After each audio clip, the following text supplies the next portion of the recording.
बिस्मिल्लाहिर्रहमानिर्रहीम। आज का जो हमारा टॉपिक है वो ये है थ्योरम है कि लेट टी हमारे पास एक लीनियर ऑपरेटर है, डिफाइन है एन से एम के ऊपर भी सर्जेक्टिव लीनियर ऑपरेटर। ये सर्जेक्टिव लीनियर ऑपरेटर है, clear. Surjective mean on to.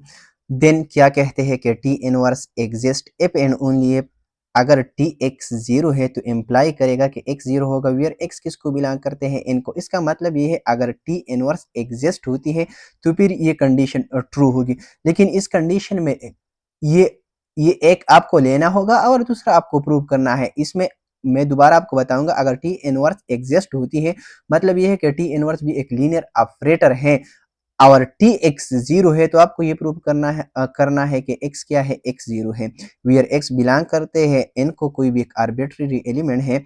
और दूसरा ये है कि अगर टी कन्वर्सली किस तरह आप कर सकते हैं, अगर टी एक्स जीरो है और ये एम्प्लाई करे कि एक्स जीरो है तो फिर आपको ये प्रूव करना है कि टी इनवर्स एग्जिस्ट होती है, यानी टी इनवर्स बी क्या होगा, बी एक लीनियर ऑपरेटर होगा। तो ये हमको प्रूव करना है। आइए पार्ट फर्स्ट के तरफ, ये सेकंड में बाद में डिस्कस करूंगा इस वीडियो में। तो आइए फर्स्ट हम ये वाली पार्ट हम प्रूव करते हैं कि किस तरह आप इसको कर सकते हैं। तो आइए प्रूफ की तरफ, किस तरह आप इसको प्रूव कर सकते हैं। Proof, clear. सपोज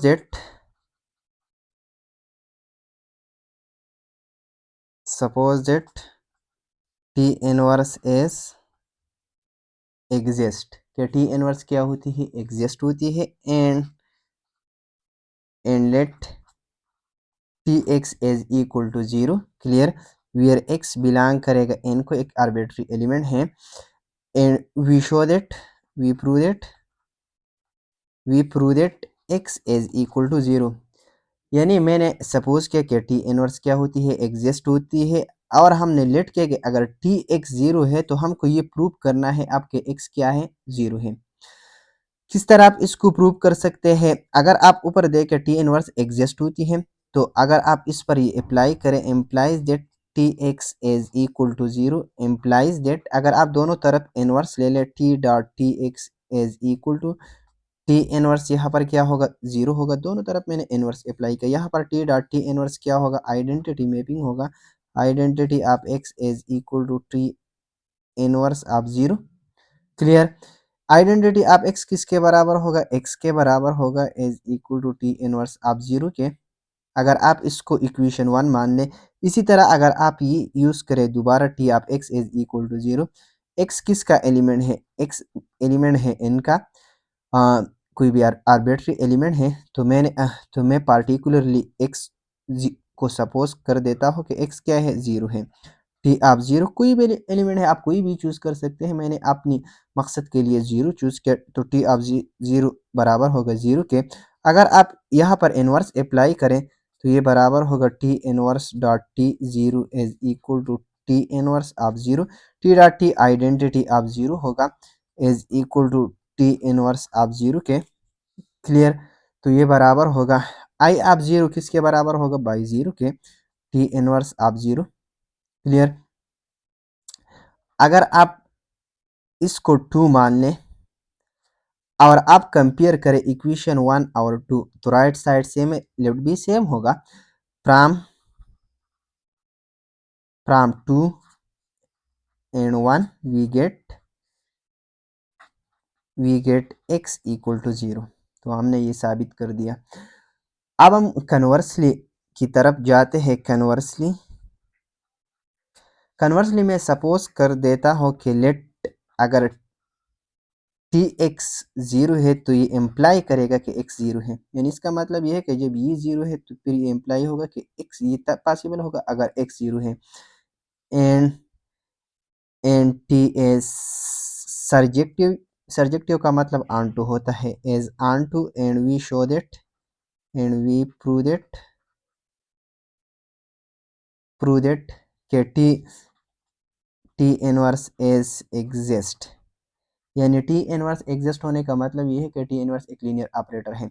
इसको लीनियर ऑपरेटर साबित करने के लिए आपको ये सिर्फ ये प्रूव करना है कि टी क्या है, कि टी एक बाइजेक्टिव मैपिंग है। लेकिन बाइजेक्टिव के लिए दो बातें लाजमी है, एक ऑन टू और एक वन वन। यहाँ पर ऑन टू गिवन है, हमको सिर्फ वन वन प्रूव करना है।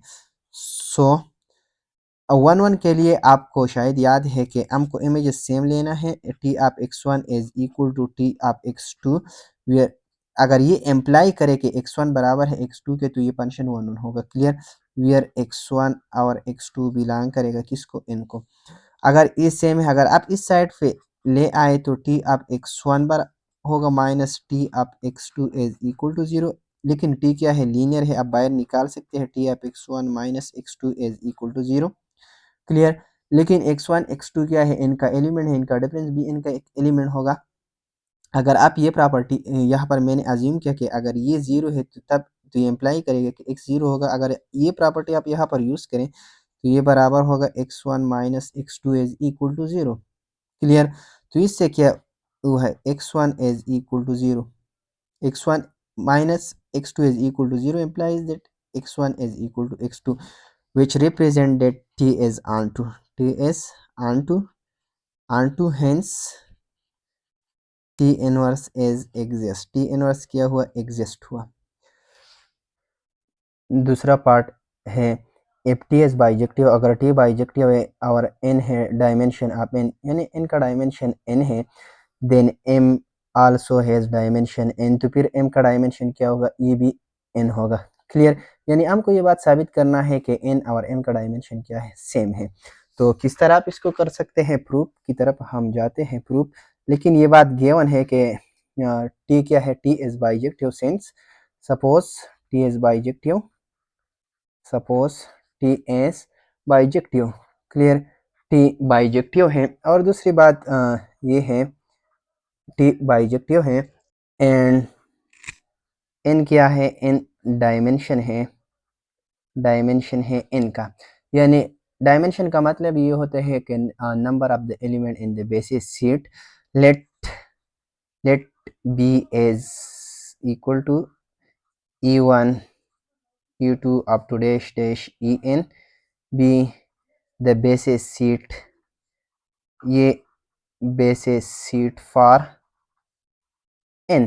क्लियर, यानी ये n के लिए क्या है, बेसिस है। इसका मतलब ये है अगर आप कोई भी एलिमेंट उठा ले n से तो x आप इसकी लीनियर कम्बिनेशन में लिख सकते हैं। पहली बात ये है n a i e i, और दूसरी बात ये है कि ये एलिमेंट लीनियरली इंडिपेंडेंट है। लीनियरली इंडिपेंडेंट का मतलब ये है अगर आप इसका लीनियर कम्बिनेशन ले I start from 1 up to n a i e i, अगर आप ये जीरो ले, क्लियर, तो ये इम्प्लाई होगा i is equal to 0 for all i start from 1 to up to so on is n, यानी हर एक i 0 होगा। तो एक बात याद रखें, जब भी एक सीट एक स्पेस के लिए बेसिस सीट होती है तो वही सीट उस स्पेस का सबस्पेस होगा, सबसीट होगा। क्लियर, यहाँ पर बी क्या है, बी बेसिस है किसके लिए, n के लिए, तो ये बी का हर एक एलिमेंट n में भी मौजूद है। और मैपिंग डिफाइन है, टी डिफाइन है किससे, टी डिफाइन है n से किसके ऊपर, m के ऊपर। क्लियर, यानी ये n है और ये क्या है, ये m है, टी मैपिंग है इससे इसके ऊपर डिफाइन है। यहाँ पर ये e1 है, e2 है एंड सो ऑन en है। तो टी चूंकि लीनियर ऑपरेटर है और डिफाइन है इससे इसके ऊपर, तो यहाँ पर इसकी इमेजेस सपोज टी ई1 है, ये इसकी इमेज टी ई2 है एंड सो ऑन लास्ट में है टी ई एन। अगर हम ये बात साबित करें कि ये कि इससे बनने वाले सीट क्या है, बेसिस है m के लिए, तो हमारी बात प्रूव होगी, क्योंकि 1 1 करस्पॉन्डिंग है, t बाइजेक्टिव है। तो मैं लेट करता हूँ, लेट b1 एक सीट है और इसमें इसका इमेजेस मौजूद है, te1 है, उसमें te2 है एंड सो ऑन ten, ये n एलिमेंट है, ये भी n एलिमेंट होगी, ये बात याद रखें। Clear, now if we prove that, now if we show that b1 is basis for m, then p done, तो प्रूफ कंप्लीट होगी। इन dimension of n and dimension of n same होगा। लेकिन आप किस तरह ये बेसिस साबित कर सकते हैं, इसको दो बातें आपको प्रूव करना है। फर्स्ट बात ये है कि आप कोई भी एलिमेंट उठा ले m से और वो आप इसकी लीनियर कम्बिनेशन में लिखें। दूसरी बात यह है कि ये लीनियरली इंडिपेंडेंट हो जाए। तो लीनियरली इंडिपेंडेंट के लिए क्या करना है, आपको कोई आपको zero vector as a linear linear combination represent करना है इन वेक्टर की फॉर्म में। क्लियर? तो किस तरह आप कर सकते हैं, और फिर अब आपको ये साबित करना है कि यार एक स्केलर जो है वो 0 हो जाए। I start from 1 up to n A I, यहाँ पर ये बराबर होगा T E I is equal to 0। हमको शो करना है कि हर एक ए आई क्या है, 0 है। अगर आप देखें ये क्या है, ये a1 टी ई वन है plus a2 T E two है plus and so on plus A N T E N is equal to 0। लेकिन टी क्या है, टी लीनियर ऑपरेटर है, तो टी आप बाहर निकाल सकते हैं, a1 e1 plus a2 e2 and so on plus and so on plus A N E N is equal to 0। अगर आप देखें, आप ये लीनियर कम्बिनेशन के फॉर्म में अगर आप लिखे तो ये बराबर होगा I start from 1 up to n A I E I is equal to 0। लेकिन टी क्या है, टी बाइजेक्टिव मैपिंग है, तो इसका इनवर्स एग्जिस्ट होगी। अगर आप दोनों तरफ इनवर्स ले तो यहाँ पर आइडेंटिटी होगा। क्लियर? आइडेंटिटी लिखने की जरूरत नहीं, और यहाँ पर टी अब टी इनवर्स 0 होगा, यानी ये बराबर होगा next summation I start from 1 up to n A I E I is equal to T inverse of 0। लेकिन मैंने पहले आपको एक रिजल्ट ऊपर प्रूव की कि टी ऑफ एक्स अगर 0 है तो इसका मतलब ये होगा कि एक्स 0 होगा। ये प्रॉपर्टी आप यूज करें तो ये बराबर होगा किसके, 0 के। अगर आप देखें ये ऊपर मैंने ये बात यूज की कि हर एक आई 0 है। अगर 0 वेक्टर आप इसके लीनियर कम्बिनेशन में लिखे तो हर एक ए आई क्या है, 0 है। तो ये इम्प्लाई होगा, implies that A I is equal to 0 for all I start from 1 to and up to n। Hence इससे क्या बात रिप्रेजेंट हुई, हेंस ये क्या हो गया, ये वेक्टर क्या हुई, ये लीनियरली इंडिपेंडेंट हो गया। तो ये इम्प्लाई करेगा कि एक बात साबित होगी कि B1 क्या है, B1 लीनियरली इंडिपेंडेंट है। क्लियर? दूसरी बात हमको क्या प्रूव करना है, अगर आप हवाला दे यहाँ पर, hence B1 is linearly independent, linearly independent. दूसरी बात हमको क्या प्रूव करना है कि हर आप अगर y से कोई भी एलिमेंट आप उठा ले तो आप वो इसकी लीनियर कम्बिनेशन में रिप्रेजेंट कर सकते हैं या नहीं। क्लियर? अगर आप देखें टी डिफाइन है किससे, इनसे m के ऊपर। अगर आप इससे कोई भी एलिमेंट उठा ले और सपोज दैट y बिलोंग करते हैं m को। क्लियर? हमको ये साबित करना है कि y is the linear, y is represented by the linear combination of the element of B1। तो ये y किस फॉर्म में होगी, y बराबर होगी टी ऑफ सम x, यानी यहाँ पर इसकी कोई प्री इमेज एग्जिस्ट होगी। अगर आप देखें x क्या है, x आप तो लीनियर कम्बिनेशन में लिख सकते हैं, I start from 1 up to n। Clear? A I E I. अगर आप टी अप्लाई करें बोथ साइड तो आपके पास रिजल्ट इस तरह होगा कि summation I start from 1 up to n A I E I, यहाँ पर टी होगा। लेकिन टी क्या है, बाइजेक्टिव है एंड लीनियर ऑपरेटर है, तो आप इसको अंदर ले सकते हैं जिस तरह मैंने पहले किया। तो I start from 1 up to n, यहाँ पर ए आई टी ई आई होगा। क्लियर? इससे क्या, और टी एक्स किसके बराबर है, टी एक्स बराबर है y के, is equal to I start from 1 up to n A I T E I. Clear? Where y क्या है, एक आर्बिट्री एलिमेंट है किसका, m का। तो इससे ये बात साबित हो गई कि B1 इज स्पेन m, यानी B1 क्या है, स्पेनिंग सीट है किसके लिए, m के लिए।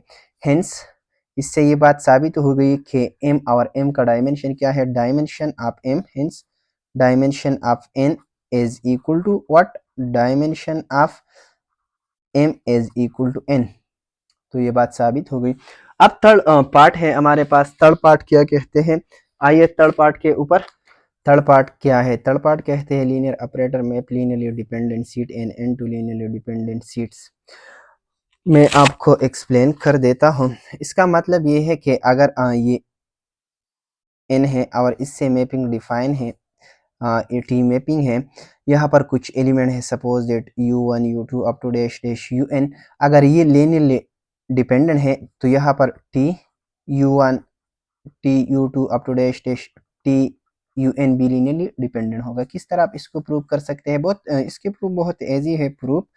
Late u1 u2 u3 up to dash dash un is linearly dependent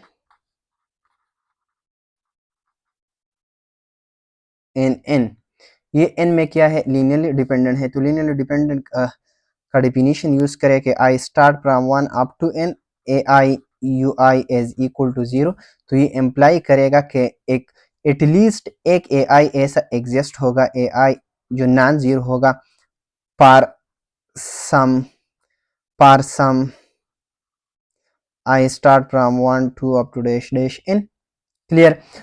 हमको क्या प्रूव करना है, हमको T U one T U two T up to dash dash T U N linearly dependent prove करना है। तो आपको मैपिंग अप्लाई करना है इसके ऊपर। T I start from one up to N A I U I is equal to T of zero. अगर T of X zero है तो ये इम्प्लाई करेगा कि एक्स जीरो है, मैंने पहले प्रूव किया। तो ये बराबर होगा, ये तो जीरो होगा, लेकिन यहाँ पर टी लीनियर ऑपरेटर है तो ये अंदर जाएगा, तो ये बराबर होगा I start from one up to N A I T U I is equal to zero. Clear. लेकिन अगर आप देखें हर एक ए आई जीरो नहीं है, एटलीस्ट वन ए आई ऐसे है जो नॉन जीरो है।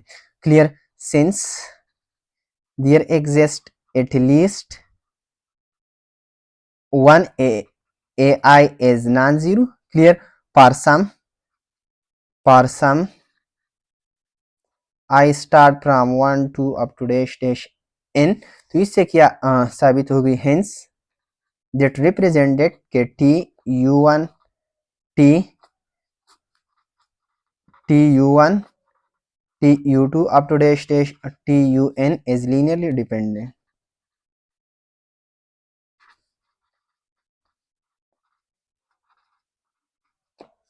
क्लियर। तो इतने इस वीडियो में काफ़ी है, नेक्स्ट वीडियो में फिर हम कुछ और रिजल्ट के ऊपर बात करने वाले हैं। तब तक अल्लाह पामान, थैंक यू।